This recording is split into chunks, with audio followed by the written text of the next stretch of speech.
Good morning student. Now we will continue our second lesson what is around us. यहाँ तक हमने आपको पढ़ा दिया है मैंने आपको कि लिथोस्फीयर क्या होता है, हाइड्रोस्फीयर क्या होता है. Now we come to atmosphere क्या होता है. इसके आगे की वीडियो में हमने एटमॉस्फेयर के बारे में पढ़ा. Right. Now we have come to biosphere. Now what is a biosphere? The part of a lithosphere, hydrosphere and atmosphere where the living world exists is known as a biosphere. अब lithosphere, hydrosphere, atmosphere and plus जो living things जहाँ पर exist होते हैं, exist होना यानी कि जहाँ पर रहते हैं, that part is called biosphere. Means biosphere contains all this things. It contains living beings also, it includes living being also, it includes hydrosphere also, it includes lithosphere also. Now biosphere is one of the important sphere on the earth. Earth is the only planet in the solar system having a biosphere. Biosphere includes vegetation, animals, insects and human beings. We obtain food and many other necessary things from the biosphere. We cannot live without vegetables, vegetation and animals. Biosphere is the base of our existence and living. It is divided into two parts. First, non-living and living. Now lithosphere, hydrosphere and atmosphere form the non-living part, while the plant, animals and microorganisms are included in the living world. अब देखिए ये जो biosphere है it is very important for us. वो हमारे लिए इसलिए important है यानी कि पूरे अर्थ के मतलब बायोस्फीयर जो है उसके अंदर देखो वेजिटेबल मिल सकता है हमको, प्लस वहाँ पर इंसेक्ट, ह्यूमन बींग्स, एनिमल्स रहते हैं, हमको खाना मिलता है, ठीक है, और बहुत सारी नेसेसरी चीज़ें हैं जो हमको बायोस्फीयर से मिलता है. अब हम वेजिटेशन या ये सब के बिना तो हम रह नहीं सकते हैं. राइट. अब बायोस्फीयर जो है उसमें वो दो चीज़ में एग्जिस्ट होता है, जैसे कि लिविंग डिवाइड होता है दो चीज़ में, जैसे कि लिविंग और नॉन लिविंग. अब जैसे हाइड्रोस्फीयर है, उसके बाद में एटमॉस्फियर है, लिथोस्फीयर है, ये सारे जो चीज़ें हैं वो नॉन लिविंग में आता है. और plant, animal, any micro organism they include in living thing. Means biosphere is consist with two things. One is living and second is non-living. Biosphere is a part of a land. ये तो हमको पता है कि जो biosphere है वो क्या है, वो लैंड का पार्ट है. और लैंड के पार्ट में आपको ये भी पता है कि सिर्फ हम नहीं रहते, हमारे साथ साथ हम लिविंग थिंग्स हैं. ओके, हमारे साथ साथ नॉन लिविंग थिंग्स भी रहते हैं. जैसे कि अभी नॉर्मली आप देखते हो वाटर है, एयर है, एनी गैसेस है, घर पे आपके जितनी भी चीज़ें हैं, झाड़ है, सभी बहुत सारी चीज़ें हैं जो इंक्लूड है इसके अंदर.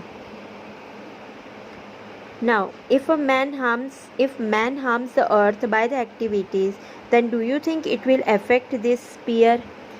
अच्छा, अब आप लोग ही बताओ कि अगर हम लोग ये सारी चीज़ों को अच्छी तरह से नहीं रखेंगे, ठीक है, और हम कुछ इसको हार्म करेंगे, तो आपको लगता है कि हम बायोस्फीयर में अच्छी तरह से रह पाएंगे, एग्जिस्ट हो पाएंगे? Now the effect of a human activities on a sphere. Human beings knowingly and unknowingly undertake many activities for their development. Human action causes an imbalance in the different spheres.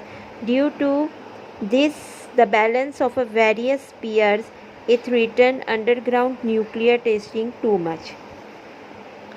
अब हम human beings जो है, ठीक है, वो जाने और अनजाने में, नोइंगली एंड अननोइंगली, यानी कि जाने और अनजाने में बहुत सारे ऐसे एक्टिविटीज़ कर देते हैं जो हार्मफुल भी है और एडवांटेजेस भी है, यानी कि वो अच्छा भी है बुरा भी है, इस तरीके से है. Now the drilling of a tube well affects the lithosphere and causes an imbalance. The dumping of a waste from the villages and cities along with the industrial waste into the water bodies pollute them.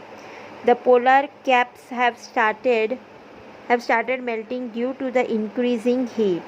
the oil spills from the ship and disposal of industrials and chemical wastes into the water causes the destruction of a marine life, which is highly dangerous for the hydrosphere.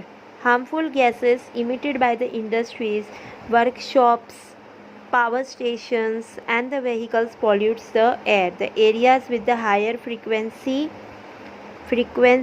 of the air increases due to the cutting of the trees. Heat on the earth increases due to the increase of CO2 in the air. In this way, the human activities affects the biosphere. The nurturing links of a nature and endangered due to the exploitation of an environment which endangers the biosphere. अब human activity जैसे कि मतलब जितने भी गंदा पानी यानी कि कोई भी पानी हो, रिवर हो, पॉन्ड हो या कुछ हो, वहाँ जाकर कपड़े धोना, वेस्ट डालना पानी के अंदर, फिर उसके बाद में वही के वही यूरिन्स नहाना, धोना, उससे क्या होता है कि पानी पूरा ख़राब होता है. उसके बाद में क्या है कि व्हीकल्स चलाना, उसके अंदर से जो भी पेट्रोल डीजल वो जो भी ज़्यादा चलाते हैं उसके अंदर से जो स्मोक्स निकलते हैं उससे भी क्या होता है पूरा एयर जो है वो कैसे हो जाता है, पॉल्यूट हो जाता है. उससे भी क्या होता है कि पॉल्यूशन सब जगह पॉल्यूशन फैल जाता है. उसके बाद में बहुत ज़्यादा वो इंडस्ट्रीज़ के वेस्ट है, फिर बहुत ज़्यादा सॉइल्स में क्रॉप्स उगाने के लिए फर्टिलाइज़र्स वो सब डालना. तो ये सारे चीज़ों से क्या है कि हमारा जो बायोस्फीयर है, मीन्स हम रहते हैं ठीक है लैंड पे, और ये आपको पता है कि biosphere means your surrounding, your environment, ठीक है. तो फिर ये सब चीज़ में क्या हो जाता है, डिस्टर्बेंस हो जाता है. और ये हमारे लिए क्या है, हमारे शरीर के लिए भी तो हार्मफुल ही है ना. अभी आप देख रहे हो कि कहीं पर भी जहाँ देखो वहाँ सब लोग झाड़ काट रहे हैं, बिल्डिंग्स बना रहे हैं, घर बना रहे हैं, कोई होटल बना रहे हैं. तो उसकी वजह से क्या हो रहा है कि ज़्यादा से ज़्यादा ट्री कट हो रहा है, ऑक्सीजन कम हो गया है, ज़्यादा से ज़्यादा हवा में अब क्या फैल रहा है, कार्बन डाइऑक्साइड, जिसकी वजह से क्या हो रहा है, हीट बढ़ रही है, ग्लोबल वार्मिंग, ये सब हमको ज़्यादा. आप देखो अभी के टाइम पे आप देखो ठंडी कम लगती है लेकिन गर्मी हमको ज़्यादा लगती है, उसके मंथ भी बढ़ गए हैं. कहीं पर झाड़ नहीं है, इसके लिए रेन भी हमको सफिशेंट नहीं मिलता कि जितना हमको मिलना चाहिए, जितना हमारे लिए अच्छा है. So this all things create and this all things are harmful for our biosphere.